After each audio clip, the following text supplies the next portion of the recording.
aquí está Martín Torrijos. Ayer le comenté en un post, ahora hay que Susan es Martín, capaz que por ahí me sacan, ¿no?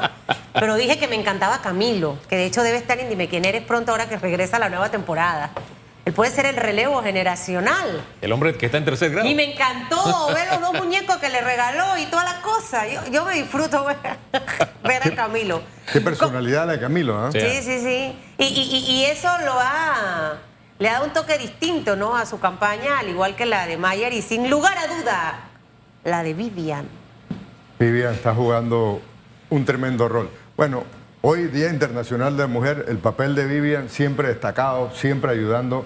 Realmente, yo lo he dicho, yo salí ganando en ese matrimonio. Oiga, y le guardó Chicheme, porque la vez pasada hicimos un especial y ella guardó el Chicheme y dije, le voy a guardar a Martín. Chicheme chiricano. Sí, Chicheme chiricano. Ahí llevo la botellita de Chicheme chiricano. Okay. ¿Usted cocina o no cocina? Que eso lo dije Me en el han dicho que hoy me descalificaron, dijeron que en TikTok que yo no cocinaba. Es que yo siempre veo a Vivian haciendo de todo, ensaladas, cosas, ¿no? No, yo tengo, la receta de ensalada es mía, por lo menos ya. el crédito de la O sea, de tuna. usted sí cocina. Yo cocino. Digo, no tan bien, no tan frecuente, pero yo siento que cuando cocino me queda bien. No se le quema el agua. No, todavía no. Todavía no. Lo importante de este antecedente en el preámbulo de nuestra entrevista es que al final en la presidencia también necesitamos a un hombre que sea capaz de reconocer lo que vale una mujer, más allá del físico, de cómo es, más allá probablemente de la familia a la que pertenece, sino lo que es, lo que representa, ¿no? Y acabamos de terminar una conversación con la ministra de la Mujer y todavía nos quedan muchas tareas pendientes, ¿no? De entre tantas cosas. ¿Y cómo visualiza Martín Torrijos dentro de su gran propuesta de gobierno la participación de la mujer, pero también luchar precisamente para que todos esos derechos cada día se respeten más? Mira, es una necesidad. O sea, nosotros tenemos que partir que como país tenemos una deuda pendiente con la mujer. No solo porque son la mitad de la población, es que realmente no se le han dado las condiciones para que puedan tener igualdad de oportunidades y surgir. Y son las que más esfuerzo hacen. Son las que... Hay una estadística que a mí me llama la impresión. La mujer que se educa garantiza que sus hijos no vivan en pobreza. Eso te debe decir hacia dónde debe estar enfocado nuestro accionar. Entonces, la mujer hace una diferencia real, no solo en la familia, sino en la sociedad panameña. Y hay que darle la oportunidad, porque tienen la capacidad de sobra. Yo me comprometí, y lo dije esta mañana, que no solo por un tema de género, sino por la capacidad de las mujeres, vamos a tener un gabinete paritario. Las mujeres tienen conocimiento, actúan, pero al final de cuentas hay pocas mujeres que llegan a la cima de su carrera. Y tiene una candidata a la vicepresidencia mujer. La única nómina presidencial que cumple con la igualdad de género es la nuestra. Nosotros, con Rosario, de vicepresidenta, garantizamos no solo un tema de género, una mujer con capacidad, con honestidad, que ha trabajado, que surge de abajo, es un reconocimiento al esfuerzo, es un reconocimiento a la dignidad, es un reconocimiento de que las mujeres pueden, lo hacen bien, pero sobre todo son muy honestas. Y en el caso de Rosario, sí, todos los panameños reconocemos el papel que jugó y no cayó en las provocaciones en la política y mucho menos en la corrupción. Hace un rato Susan hablaba de aprender a decir que no. Esa es una mujer que dijo que no en un momento que, bueno... ¿Y le costó? Le costó por decir que no, ¿no? Bueno, pero en fin, hay un tema que se me quedó del segmento anterior y quiero su punto de vista como hombre, teniendo a dos mujeres en su familia que han sido objeto de ese tipo de ataques. Su hija Daniela, por su apellido, ha sido objeto de ataques. Y Vivian, hombre, por ser su esposa, también ha sido objeto de ataques. Pero me llama la atención es que el ataque hacia la mujer, y aquí lo decíamos, no tiene que ver ni con su calidad humana, ni con su calidad profesional, no, en absoluto. Tiene que ver con el simple hecho de ser mujer. Y se ataca la parte íntima en muchos casos, en el caso de Vivian, y muchas veces con mentiras. Esas campañas sucias y los ataques a la mujer, ¿qué se puede hacer en un gobierno para que la justicia impere en este tipo de situaciones? Mira, Hugo, hay un tema que muchas veces nos perdemos porque pensamos que el derecho a las mujeres solamente es un problema de las mujeres. Y realmente, si a la otra mitad de la población no nos involucramos en esto, va a seguir pasando lo mismo. aspiro y me he comprometido a ser el mejor aliado de las mujeres, no solo en la lucha por la igualdad, pero también en crearle los espacios de participación y darle las garantías a que se cumplan sus derechos. Escuché a la ministra cuando hablaba del problema de la violencia intrafamiliar. Y el problema es que muchas mujeres no saben cuáles son sus derechos, pero tampoco los hombres. Y nos dejamos, bueno, todo este tema de siempre, de que en la pelea entre hombre y mujer uno no se mete, pero hay que meterse porque están matando a mujeres. Ese maltrato a la mujer, esa agresión contra la mujer, también es una agresión contra sus hijos. Los traumas que viven los niños que nacen en un ambiente de violencia intrafamiliar. Al final hay traumas que no se recuperan y se siguen repitiendo a través del tiempo cuando ves que estos niños que sufrieron y vieron la violencia intrafamiliar, al final de cuentas, también muchas veces terminan siendo niños que abusan, que no respetan, que no protegen. Entonces todos los panameños tenemos que volcarnos a dar el nivel de concienciación que se requiere para garantizar a las mujeres que sí la vamos a atender, pero además cuando se dé un incidente de violencia, que sepan dónde ir. Y que sea rápido. Oiga. Y además cuando lleguen, sepan qué hacer, porque hay muchas instituciones que no tienen coordinación y al final de cuentas vuelve a lo mismo, las mujeres regresan a ese ambiente y no las sacamos, le damos la protección de vida, ni las educamos, ni somos solidarios para que ni la acompañamos en ese proceso, porque muchas mujeres, luego de poner la boleta, ahora que usted habla de estos casos, regresa a su casa porque ella no tiene para irse para otra casa, tiene que regresar a la misma casita donde está y ahí regresa el agresor.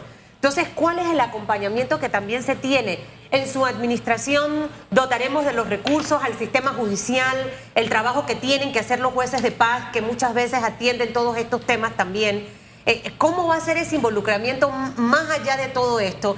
Y lo segundo, que tenemos violencia física, pero también está la verbal, la psicológica, que también golpea no solo a la mujer, sino también a todo el engranaje familiar. Mira, hay que garantizar que las mujeres no tengan que regresar porque no hay un lugar donde se puedan quedar. Tener realmente lugares de atención a la mujer, pero también hay que ser conscientes de que muchas mujeres regresan por un tema económico.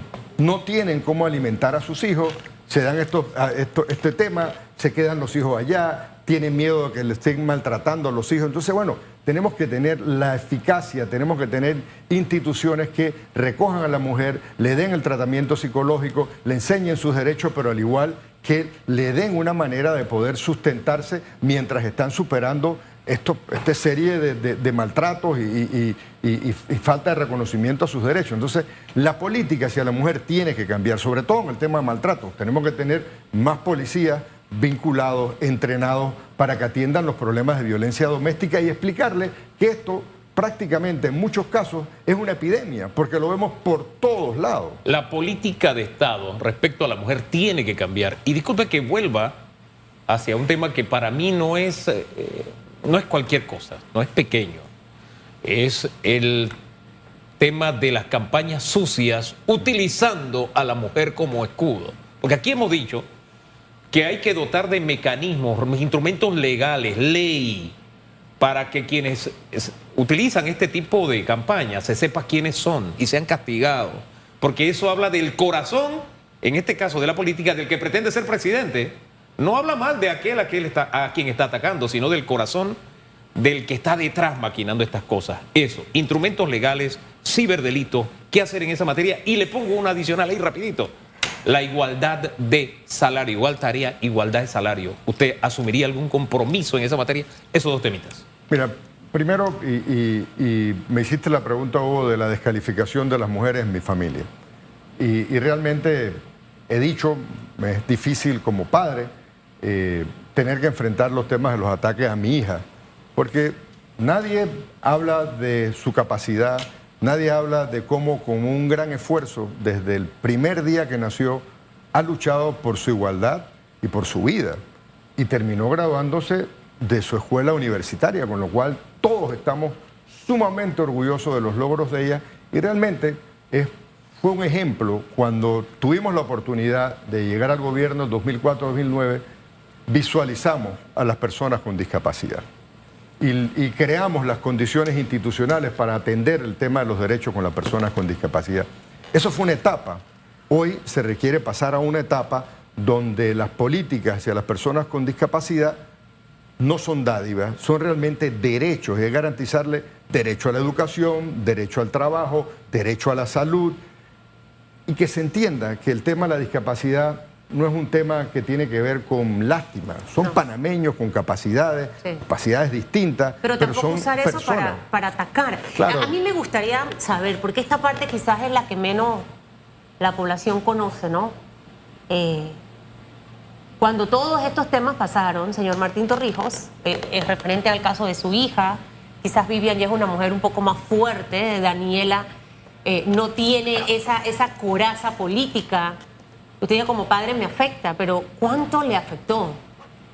¿Lloró?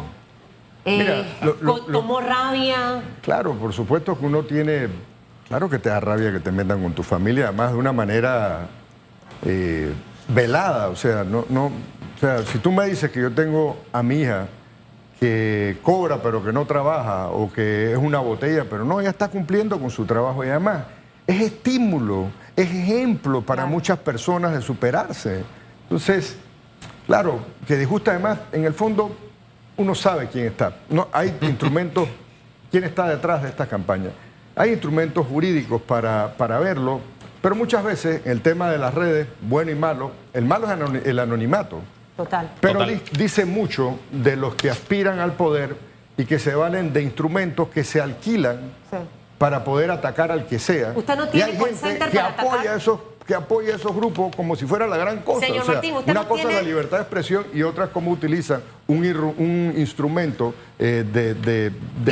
digital para denigrar al que les da la gana o al que ellos no quieren, porque a los que quieren nunca los tocan. Bueno, si usted observa, se va a dar cuenta que parejas de candidatos son atacadas, que hijos de candidatos son atacados, y usted ahí va haciendo la cuenta. Mucho se habla de un par de candidatos que tienen call center en Dubái, Sudáfrica, Turquía, por lo barato que son, y que precisamente se activan todos estos bots, que son los robots que contestan, ¿no? Con una línea de comunicación que se les manda. Usted no tiene nada de esto. El aprovechar tiempo en atacar, el aprovechar tiempo en estos pleitos también legales desenfocan en realidad la campaña, que es lo que probablemente están buscando estos adversarios. Mira, uno tiene que pasar por encima de esto porque si no te dedicas solo a eso. Por más que te moleste, más parte de que te molestes que reacciones, que le dedicas tiempo y te distraigas de la oportunidad de hablar a los panameños de sus problemas. Porque no es solo un tema de la calidad humana de todos los que estemos participando. Yo no soy el que los va a jugar a nadie. Eso es otra materia. Pero realmente no es solamente pensar de que podemos salir de un mal gobierno. Sí, ese es uno de los componentes. Y hay quienes apuestan solo al disgusto de los panameños y a la frustración de no poder tener una vida decente donde puedas mantener a tu familia y prosperar en la vida. No, yo creo que esta es la oportunidad de los panameños de pensar, con todos los problemas que tienen, que estás frustrado, que no puedes llevar a tus hijos a las escuelas, que lo tuviste que sacar de las escuelas, de madres que no tienen oportunidad, de gente que llega del trabajo y cuando se baja del bus y tiene que caminar, lo asaltan en el camino, de personas que tienen que encerrarse apenas oscurece porque tienen miedo que les roben en su propio barrio. Esa frustración, esas necesidades de tener un servicio de salud que te atiendan a tiempo, que no tengas que estar peloteándote de un lado a otro para que te den una cita o después de tanto tiempo que haces fila, no hay medicamento. Esta es la oportunidad de pensar quiénes son los panameños que tienen la capacidad de entender el problema, pero además de resolverlo. Y eso es lo que yo estoy ofertando a los panameños. La experiencia, la capacidad. Yo no tengo un proyecto de vanidad. Yo no me creo el Mesías. Yo sé que en la vida uno comete errores, pero se levanta y va hacia adelante. Y aprendí de mis errores. Por eso es que he dicho que yo me considero una versión mejorada del Martín Torrijos que fue presidente, porque aprendí de mis errores. Y hoy ofrezco eso, la madurez, la capacidad. No voy a llegar a perder el tiempo, no voy a distraer a la sociedad panameña en peleas o en seguir dividiéndonos para que nada avance. ¿O en persecución? La justicia tiene que funcionar, pero no es función del presidente. Pero lo que sí tenemos que garantizar es que la justicia funcione, que los procesos sean iguales, que el que tenga plata no llegue 10 años después a un proceso especial y que la justicia funcione para todos, los de cuello blanco y los que cometen cualquier delito. Las campañas en este momento, wow, cuando yo prendo, tome un poquito de agua. ¿No tiene agua? No tiene agua. Le Vamos a conseguirla, no se le preocupe. paso de la mía. Ahora consigo. Hay unas campañas que, wow. Dios, yo dije, padre. ¿Sabe, no? Y me salen acá rato por todos lados. Ya hasta que estoy, ya no quiero ni verlas. Es más, cuando estoy editando, bajo el volumen. Porque la voz nada más hasta que me altera. Pero se está prometiendo muchas cosas, o sea, y es lo que hemos visto con el pasar de los años. Se promete mucho y cuando se llega no se puede hacer por distintas razones. Compromisos con donantes, no la voluntad. Sale el auténtico y verdadero yo de ese candidato, que ahorita muchos se están vistiendo de ángel, pero en realidad son terribles y temibles. Bueno, yo tengo la ventaja que ya a mí me conocen. Hay una parte de la sociedad que no me conoce, son los jóvenes que no vivieron mi periodo, pero realmente el país pudo prosperar. O sea, nadie tiene duda de que yo soy un tipo accesible, que no soy arrogante, que no vengo disfrazado protegiendo los grandes intereses que han secuestrado el destino del país, los que defienden a las compañías que están quitándole los recursos que deben ser de todos los panameños. O sea, yo no soy un conflicto de interés andante. ¿Y Nini? Mucho menos, o sea... Usted ha trabajado durante todo este tiempo.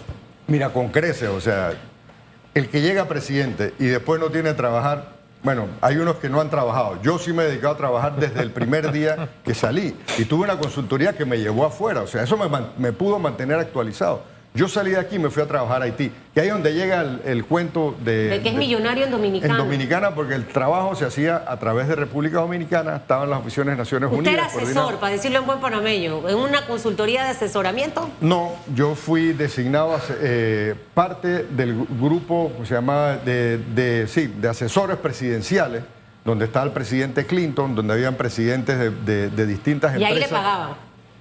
Esa parte la hice gratuita, porque realmente era como un deber moral de ayudar a Haití. En ese momento 240.000 haitianos murieron. Bueno, sigue Haití con la serie de problemas, pero me dediqué a trabajar ahí. Tenía otros clientes internacionales que me llevaron a trabajar a otros países, pero siempre desde Panamá. Yo nunca me fui del país, estuve aquí. Por supuesto que con mi trabajo he podido educar a mis hijos, con mi trabajo he podido resolver la vida de mi familia. Además, la primera campaña que me criticaban, es que este trabajo en McDonald's. Yo no le tengo miedo al trabajo. Yo no nací en tercera base con un montón de gente. Ni a mí me han mantenido por 5 o 10 años un grupo de donantes. ¿Y usted negó en su momento eso? Porque hay currículums de muchos candidatos que no aparece cosas que le ha tocado hacer. Es más, me siento orgulloso. ¿Dónde trabajó? Que no entendí. Cuando salí de la universidad fui a McDonald's en Chicago. A ver, fui con un panameño. Orgullosamente. Pero además con un panameño del cual todos teníamos... Claro. Y estaba orgulloso, que era Cirilo Maxwin, un hombre que luchó por el derecho de los afro en los Estados Unidos, una gran persona, pero me dio la oportunidad de trabajar. Tenía 14 McDonald's, era el empresario afro que más rápido creció en los Estados Unidos, tenía los McDonald's que más vendían por semana, por hora, por mes. ¿Y usted qué hacía en McDonald's? De todo. Él me dice, yo empecé aquí, yo soy el dueño, y cuando yo entré, yo tuve que pasar por la universidad de McDonald's. Y yo aprendí a hacer todo. Tú tienes que hacer lo mismo. Y yo, sin problema, vamos. Me tocó desde trapear, desde abrir, freír papas, limpiar, freír, cocinar, cerrar, llevar inventario, todo lo que... Ahora, fue una gran lección.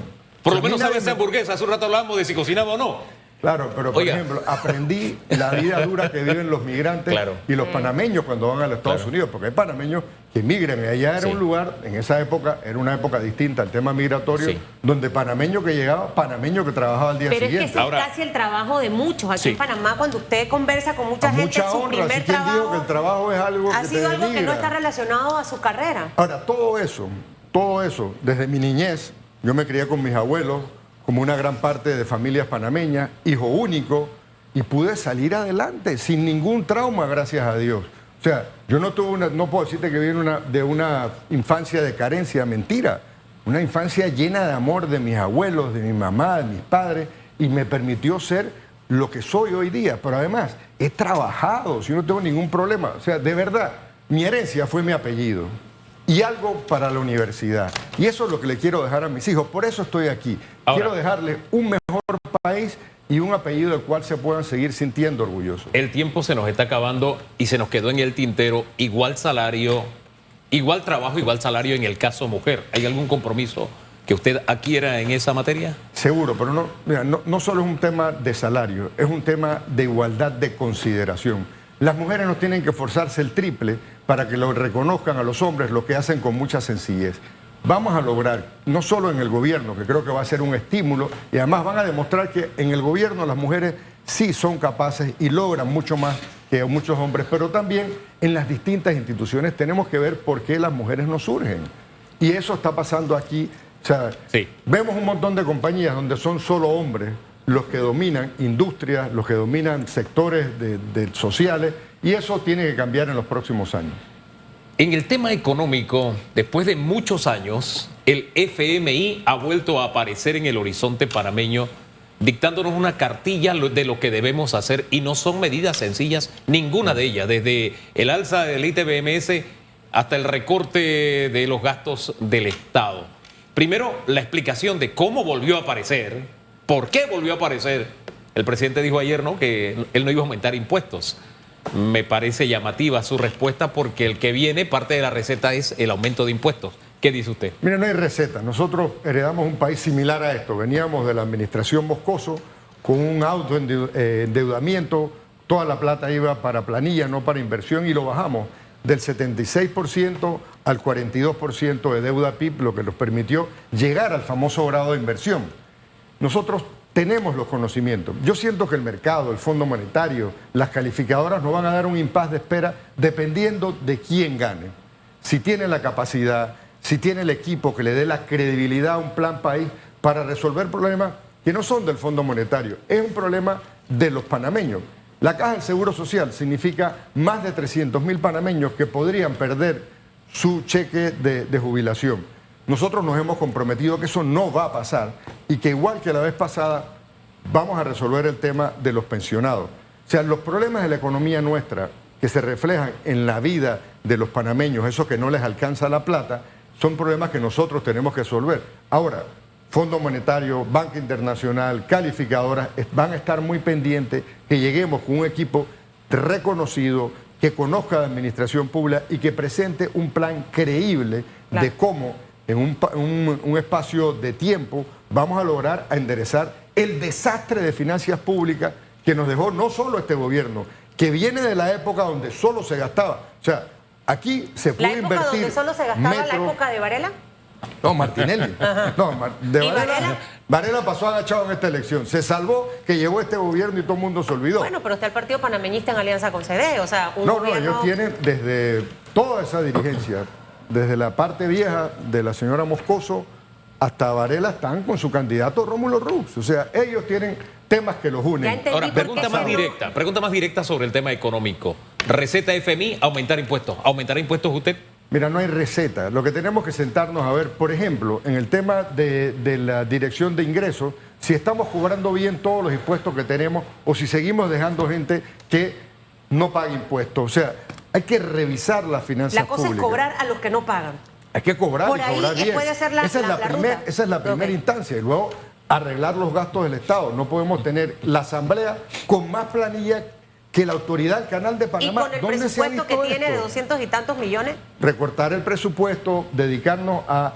Si usted llega a ser presidente, ¿le recortaría el presupuesto aunque no tenga mayoría en la Asamblea? Claro. A ver, hay gente que se la ha pasado gritando, vociferando, ¿cómo van a cambiar? No. Aquí lo que hay que saber es quirúrgicamente dónde hay que tocar la Asamblea. Yo sé, tengo la experiencia. Y les he dicho en broma a alguna gente, hay unos que ladran... Ya usted es cirujano legislativo. Sí, y hay unos que ladran y otros que muerden. Yo sé dónde morder en la Asamblea. Me gusta esa frase.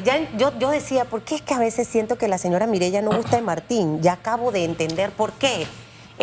¿Usted está listo ya para el debate de esta semana?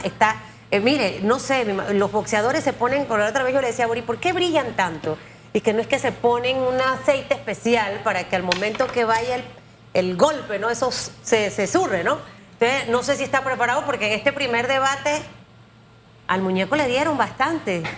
Usted se supo, pero yo decía, oye, pero están como que todos contra Martín. Bueno, pero al final de cuentas por algo estaban todos contra Martín, porque nadie le va a pegar al que está detrás. Siempre uno pega hacia adelante, o por lo menos esa es la teoría en la parte política. Pero claro que estoy listo. Yo tengo propuestas concretas, tengo el compromiso, tengo la voluntad y le voy a hablar a los panameños de cómo vamos a resolver su problema. No todo se va a resolver a la misma vez, pero vamos a iniciar la transformación real y segura de un Panamá Le que va no a deja hacer, nadie atrás. le va a Ya hacer estamos- preguntas, perdón, Sí. a Gaby Carrizo, que decían mucho, nunca se preguntaron entre ambos. Yo dije, bueno, es que yo creo que no hubo chance porque cuando veían la ronda, iban para usted y entonces ya después, cuando le tocaba a usted, ya Gaby había contestado.